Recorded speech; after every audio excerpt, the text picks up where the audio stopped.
So I felt like a boot off the throat. Like every morning I wake up happier than the day before because all of these forms of repression that I just had gotten used to. Hallelujah. Disappeared so far up their own woke asses. If those people stay in control, I think that the Republicans could have an electoral majority as far as the eye can see. It's really the dawn of a new crypto era. The future is gonna be amazing! More than any other sector, the tech industry invested in this election. Crypto accounts for more than half the corporate spend, with no other industry coming close. It's not unusual for industry to use their money to buy influence, and at a superficial glance, that's all the tech VC world wants. They want lower taxes and friendly regulation. They want the head of the Federal Trade Commission out. They want the tech industry to be responsive to the Future Commodities Trading Commission, not the Securities Exchange Commission. Except that's not all they want. Behind the money and influence flowing into the Trump campaign are a set of bizarre beliefs and a dark agenda. I'm not just MAGA. I'm dark, gothic MAGA. You see, the tech bros of Silicon Valley believe that the American empire is on the verge of collapse. Silicon Valley wants to speed this up, but use the coming administration to create safe landing zones for them and their cash, where they can also run their own governments. And what is so annoying about this is it makes me sound crazy. It makes me sound like a conspiracy theorist. But I'm talking about crazy people. I am talking about the guy who wants to colonize Mars. I am talking about the guy who said he gave up on democracy in 2009. These tech bros justify their point of view because they believe that that's the natural place in society. The courageous geniuses on the new frontier. I'm not speculating. These men say it. They say it on podcasts and at conferences and in interviews and in blog posts. Some are quiet. Some are very, very loud, but they all are on board. And I think that if we want to increase freedom, we want to increase the number of countries. If you want to replace the elite that you have today, what you need to do is you need to have a better elite. And there's a way to do this. It's been done before. We get kind of money and property right, and that it's a strong foundation for building, kind of a world that we all want to live in. We're seeing, some, breakdown of those in the real world in the United States lately. I'm definitely very interested in ways that you can sort of tokenize real estate and actual physical land to create better forms of society and governance. I do think America is in slow decline right now. I would like us to all in crypto think about how we actually go create physical places in the world to preserve freedom over the long term. I think that's ultimately crypto's destiny. The people of Mars will be more enlightened and will not fight amongst each other too much. It's basically tech libertarian futurism, an ideology around technology, and including technology enhancing human freedom. I am trying to fix government in the U.S. The point was let's have a new government. Where do we sort of go from the wisdom of crowds to the madness of crowds? We're far too far on the side that you can describe as collectivist, centralized, Borg-like, conformist, and also generally just simply incorrect. I think that what Elon's doing is showing a path to fighting back. The left-wing elite's going to be kicking and screaming the whole way. Mark Cuban, one of the more normal billionaires, had this to say about this particular group of men that I'm talking about. What's happened in Silicon Valley is insane. Right. It's not so much a support thing, it's more like a takeover thing, trying to put themselves in a position to have as much control as possible. They want Trump to be the CEO of the United States of America, and they want to be the board of directors that makes him listen to them. Now, this hypothetical board includes a couple of power players that I think are worth keeping an eye on, namely Peter Thiel, Elon Musk, Brian Armstrong, Marc Andressen, Ben Horowitz, and David Sachs. In this video, I'm going to try and lay out what I think these people are doing behind the scenes. If you do want to dive further into this topic, I recommend looking at the work of Gil Duran. I have linked his blog below. This is his beat, and he's amazing at it. This man is named Balaji Srinivasan. Like Beyonce, he tends to only go by his first name. Balaji is highly involved in the tech scene, and while not a billionaire himself, he is friends with a lot of them. He's a former partner of Andreessen Horowitz. He is the former CTO of Brian Armstrong's Coinbase. Thiel actually recommended Balaji to be the head of the FDA during the first Trump administration. Balaji wrote a book. It's called The Network State: How to Start Your Own Country. In that book, he talks about how to break nation states apart into smaller territories, which can then be run like corporations. What I mean by Silicon Valley's ultimate exit. It basically means build an opt-in society, ultimately outside the US, run by technology. And this is actually where the Valley is going. You see, like many in the industry, Balaji is a disruptor. He is interested in disrupting the current idea of nationhood through the creation of a network of sovereign, tech-run territories protected by military-grade security. Balaji wasn't the first person to come up with this idea, not even in the tech scene, but he was the first person to present it in a more palatable way. The idea actually comes from someone named Curtis Yarvin.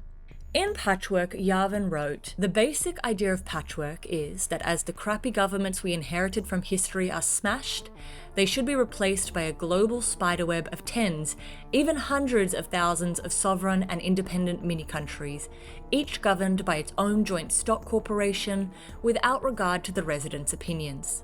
Patchwork is a reboot of the current system in order to install a new operating system. Yes, Yarvin is a software developer with a company named Urbit, invested in by Peter Thiel. He refers to these small territories as patches, but he's flexible about how they might run, maybe like a corporate urban space or a city-state like Athens. These corporate dictatorships would use all-seeing surveillance to protect their citizens and enforce their laws.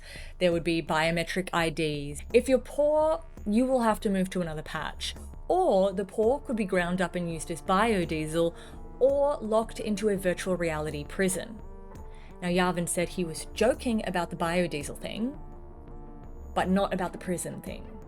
So I'm not sure if he was joking about the biodiesel. Which gives us an understanding of why Balaji had to come up with a more appealing way to present this idea. Balaji has less about dictatorship and mass incarceration, and more about freedom and opportunity. A lot of people in the industry acknowledge that Balaji's ideas are a little out there. This is Balaji. Yeah, this is Balaji. And I would dismiss them too if those same people weren't actively funding them. Millions of dollars are being funneled into these projects as we speak. This is the website for Praxis, a network state funded by Peter Thiel, Marc Andressen, Balaji, and Sam Altman, through their shared capital fund, Pronomos, which is dedicated to funding the creation of network cities. The website for Praxis says, "As local communities dissolve and nation-states stumble, network states will ascend. The next global superpower will be a network state.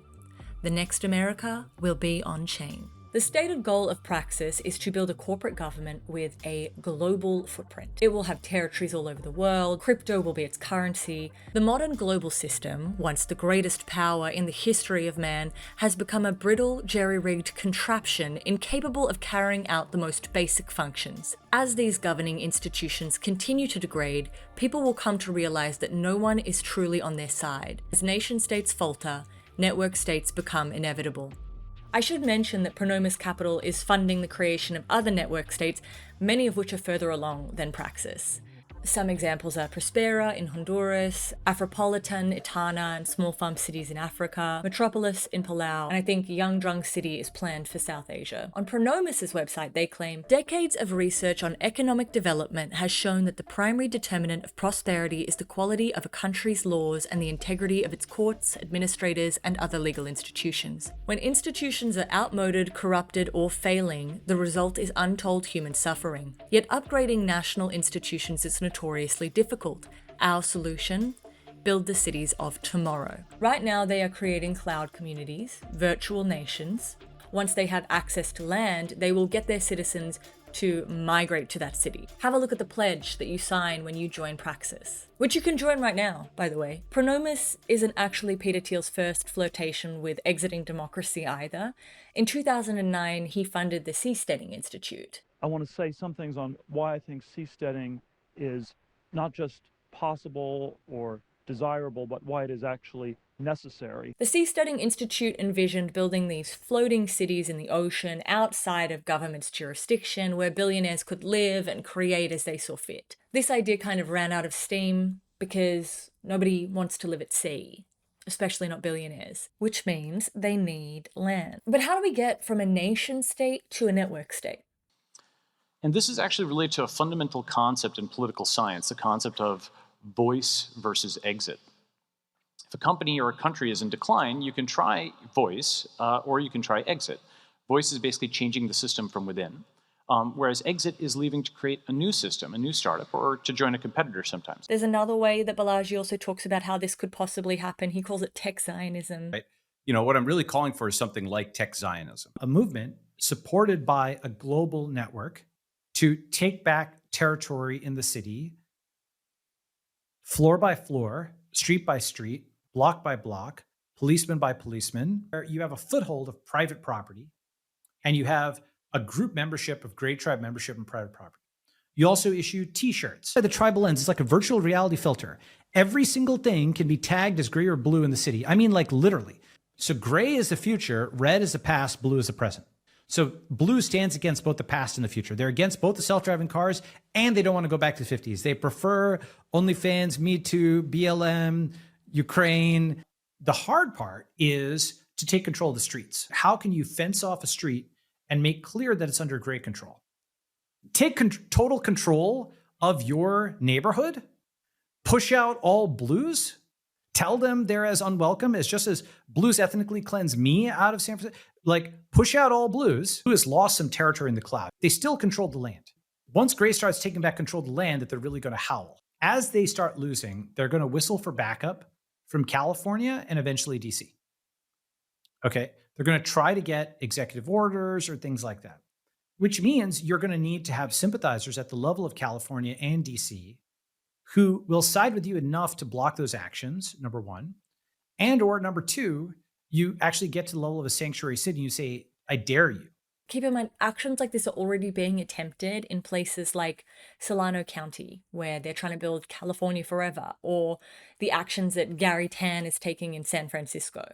But the people in these areas are putting up a fight, and it's costly, and it's slowing everything down. Fortunately, Trump is talking about something called freedom cities, the creation of new cities on federal land. Almost 1/3 of the land mass of the United States is owned by the federal government, with just a very, very small portion of that land, just a fraction, 1/2 of 1%. Would you believe that? We should hold a contest to charter up to 10 new cities and award them to the best proposals for development. These freedom cities will reopen the frontier, reignite American imagination. I wonder where he got that idea. This is where JD Vance comes in. JD Vance is seen as a mild-mannered, well-spoken success story, a populist who was born into tough circumstances in Appalachia, but managed to pull himself up by his bootstraps, graduate from Yale Law, become a best-selling author, become a tech venture capitalist, only to give all of that up for public service. When he was officially tapped on the shoulder for the vice presidential nomination, many of his former colleagues celebrated. Elon Musk, David Sachs, Marc Andressen, and Balaji all tweeted their congratulations. After all, it was a strange choice for Donald Trump, especially compared to Mike Pence. But when it comes to JD Vance, a lot of people make strange choices. Peter Thiel invested $15 million in his campaign to become senator, the largest single donation to a Senate campaign in history. JD Vance is an extension of Peter Thiel. That doesn't mean that he is beholden to him, but it does mean that Peter Thiel has had such a huge influence on JD Vance's life that you cannot understand him without first understanding who Peter Thiel is. I'm Peter Thiel. I build companies and I support people who are building new things. I would say Peter Thiel is the most honest representation of what Silicon Valley is today. Worth up to $9 billion, extremely well connected. He started off as a member of the PayPal mafia, the guys who invented PayPal, and they originally intended for that to be a libertarian alternative to the US dollar. But when it wasn't that and they sold out, he used the money that he made from PayPal to invest in other companies, including being the first outside investor in Facebook. And today he has invested in a huge portion of the tech industry, including companies like Sam Altman's OpenAI. He's also a big deal in the tech defense sector. He owns Palantir, which is a surveillance software that is basically omnipresent in the US government. It's used by the CIA, FBI, ICE, Homeland Security, various police forces. Palantir is also used by private companies such as Cambridge Analytica. In 2009, Thiel wrote a manifesto called The Education of a Libertarian.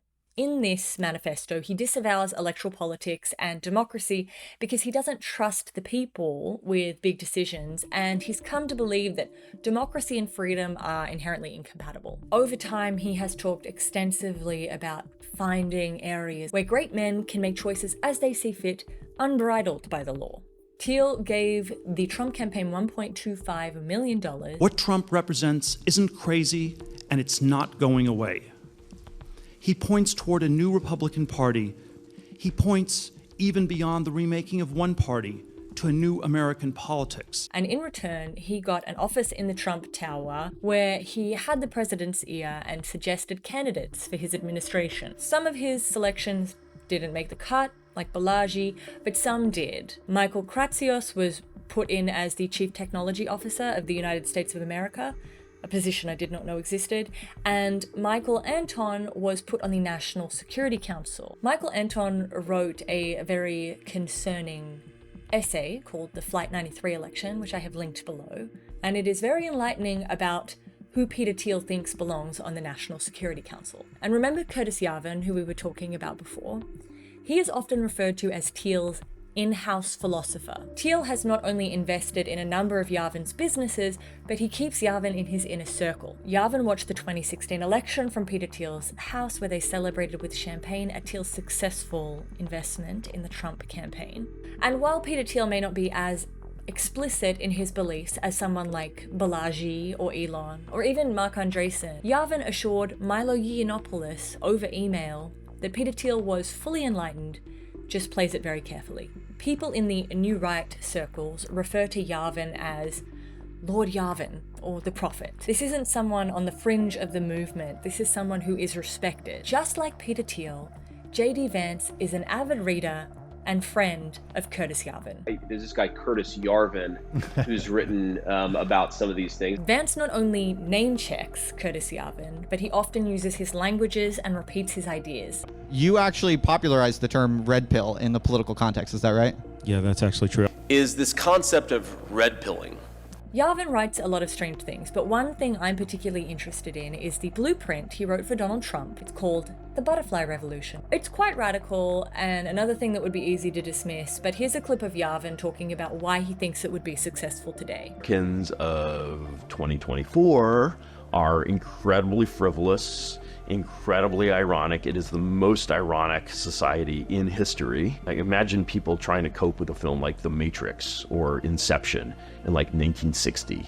Total frame breaking of this kind in some ways is actually easier than the sort of incremental political logic that people have employed in the past. They can sort of more easily imagine, oh man, it's all the Truman Show. In fact, they mostly already believe that it's all the Truman Show. They just don't understand the implications of that.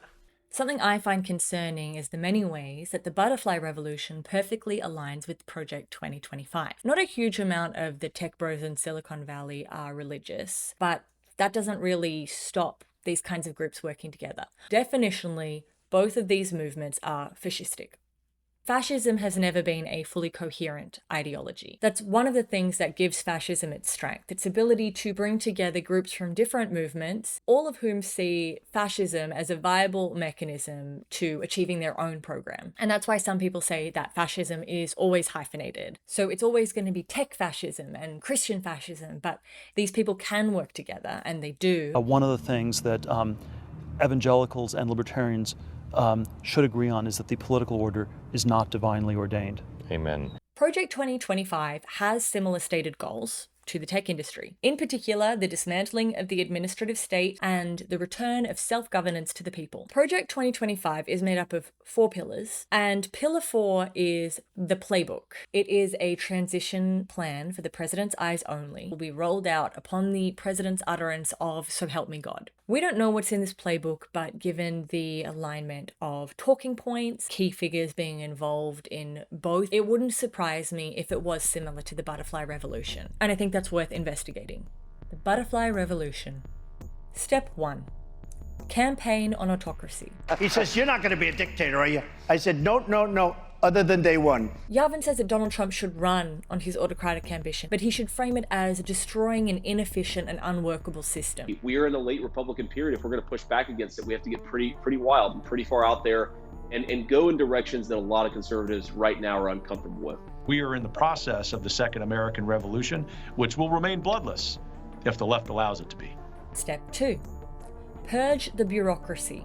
Curtis Yarvin refers to this as rage. Rage stands for retire all government employees. And he has clearly influenced some very important people. I think that what Trump should do, like if I was giving him one piece of advice, fire every single mid-level bureaucrat, every civil servant in the administrative state. And we know that Donald Trump would be open to rage because it sounds a lot like Schedule F, an executive order issued by Donald Trump in October of 2020. Schedule F would have essentially stripped protections from civil servants who didn't show enough loyalty to the president of the day, which is why Joe Biden rescinded this order the second he came into office in January of 2021, but Trump has said he plans to reinstate it. First, I will immediately reissue my 2020 executive order restoring the president's authority to remove rogue bureaucrats, and I will wield that power very aggressively. But how could you accomplish that so quickly? I mean, you need civil servants. Don't worry, Project 2025 is already on it. Pillar 2 of Project 2025 could be considered MAGA LinkedIn. This platform is designed to pre-stream candidates for their loyalty and streamline the appointments process. We talk about conservative warriors, but we want people who've been canceled, who've kind of, figuratively given blood for the movement. You can join it right now. Then pair that with Pillar 3, which is an online education platform known as the Presidential Administration Academy, and you have preemptively educated all future employees on what is expected of them from the conservative administration. Step 3. Ignore the courts. According to Yarvin, the president should simply state that he believes Madison v. Marbury was decided incorrectly, declare a state of emergency, and that way Supreme Court rulings would be merely advisory. When the courts stop you, stand before the country like Andrew Jackson did and say the Chief Justice has made his ruling, now let him enforce it. But thanks to recent Supreme Court decisions, he may not even need to do that. The High Court has just issued one of its most consequential rulings in recent decades, a decision that not only affects the 2024 race for president following last week's contentious debate, but also the future of the presidency itself. Trump v. United States has laid the groundwork to ensure that Donald Trump can ignore the court. Now, the president has absolute immunity for core official acts and presumptive immunity for all other official acts, a distinction that has not been clarified by the court, with only a few examples being provided and absolutely no guardrails to stop the misuse of this decision being put in place. Today's decision almost certainly means that there are virtually no limits on what the president can do, because the power of the office will no longer be constrained by the law, even including the Supreme Court of the United States. The only limits will be self-imposed by the president alone. Step 4. Co-opt Congress. Yarvin suggests that Trump handpick candidates for every single seat, with the sole criterion being personal loyalty to him. Because you can't have a parliamentary dictatorship if you don't have Congress. And while it seems like a big task, Yarvin assures us you only need a couple of $1 billion. I know some people with a few $1 billion. While Peter Thiel may have decided to sit this election cycle out, Elon Musk, Marc Andressen, and Brian Armstrong have not. We got to get the congressmen elected and we got to get the senators elected, because we can take the Senate pretty easily. And I think with our little secret, we're going to do really well with the House, right? Our little secret is having a big impact. He and I have a secret. We'll tell you what it is when the race is over. Step 5. Centralise police and government powers. In this declared state of emergency, Yarvin suggests that Trump take direct control over all law enforcement agencies, federalise the National Guard, and effectively create a national police force that absorbs local bodies. I think that actually the support of the Democratic public is a cipher. I think that actually all you need is command of the police. This is so that a centralized police state can be created to back the power grab, and I'd say there's no way this could happen if Donald Trump hadn't tried to do it before. We know that he sent the National Guard during the George Floyd protests. And that I was insistent on having the National Guard go in and do their work. It was like a miracle. It just, everything stopped. And we know that he wanted to invoke the Insurrection Act. If your state refuses to take the actions that are necessary to defend the life and property of their residents, then I will deploy the United States military and quickly solve the problem for them. Now, there are, of course, protections within the law, posse comitatus, to stop a president from doing this, but Donald Trump has found a loophole before, and I'm sure he'll find one again, especially in a state of emergency where he has absolute immunity for core official acts. Step 6. Shut down elite media and academic institutions. Yarvin has explicitly said that you cannot have a New York Times or a Harvard past April. He has a popular theory that true power in America is held by something he calls the cathedral, a term that should alert you, whenever you hear it, to this kind of thing. The cathedral is made up of elite media and academic institutions that, according to Yarvin, set the bounds of acceptable political discourse and distort reality to conform with their ideological beliefs. So the cathedral is essentially performing the functions that a ministry of truth would perform in a classic Orwellian, environment, and it's performing the functions that a religion would in a classic theocracy. Therefore, existing media and academic institutions need to be dismantled. Vance has been quite vocal about his disdain for academic institutions, despite graduating from Yale, and often repeats Yarvin's ideas in his own words. So much of what we want to do in this movement in this country, I think, are fundamentally dependent on going through a set of very hostile institutions, specifically the universities, which control the knowledge in our society, which control what we call truth and what we call falsity, that provides research that gives credibility to some of the most ridiculous ideas that exist in our country.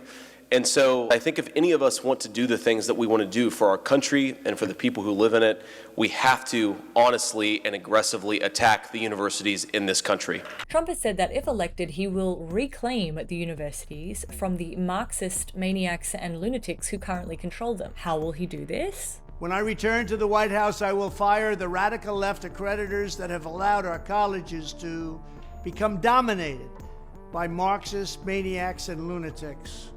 We will then accept applications for new accreditors who will impose real standards on colleges. In his Agenda 47, Trump has proposed a law to monitor universities for civil rights violations. I will advance a measure to have them fined up to the entire amount of their endowment.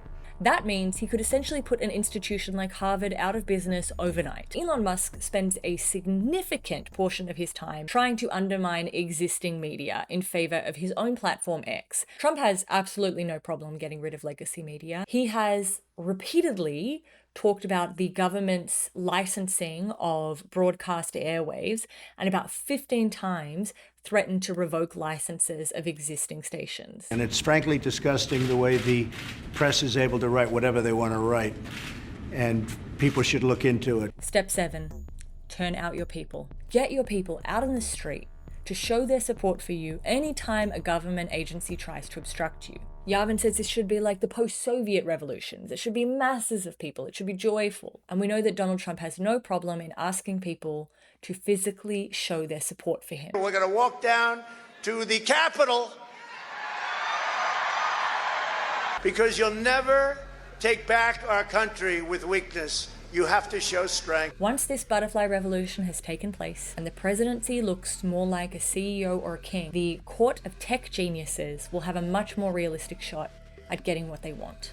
One thing I can tell you about these Silicon Valley tech bros is that they are long-term thinkers. They are planning for years and years and years into the future. In case you needed more evidence that Silicon Valley and Project 2025 are in bed together, there is this strange tech conference called Reboot.